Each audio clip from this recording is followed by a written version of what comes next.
अमेरिकी सदर Donald Trump ने गैर कानूनी तारकीन वतन से मुताल्लिक एक हुक्मनामे पर दस्तखत कर दिए हैं, जिसके तहत उन्हें रवा साल होने वाली मरदमशुमारी में शामिल नहीं किया जाएगा।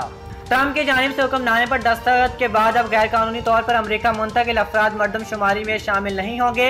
इस हवाले से व्हाइट हाउस की प्रेस सेक्रेटरी ने एक बयान में कहा है कि गैर कानूनी तारकीन वतन को अमेरिकी कांग्रेस में नुमाइंदगी और सियासी कुव्वत फराहम करना हमारे जमहूरी असूलों के मुनाफी होगा। ये लोग हमारे कवानीन की तौहीन करते हैं। उनका मजीद कहना था कि गैर कानूनी तौर पर अमेरिका आने वालों को मरदमशुमारी में शामिल करने के अच्छे नताइज नहीं होंगे और इससे हमारे निज़ाम को नुकसान पहुंचेगा। वाज़ेह है कि अमेरिका में हर साल 10 साल बाद मरदमशुमारी की जाती है और रवा साल कोरोना की वजह से मरदमशुमारी का दौरानिया 31 जुलाई से बढ़ाकर 14 अगस्त तक कर दिया गया है। ख्याल रहे कि डोनाल्ड ट्रंप शुरू से ही तारकीन वतन के खिलाफ रहे हैं, जबकि मरदमशुमारी में गैर कानूनी तारकीन वतन को गिनने के भी मुखालिफ हैं।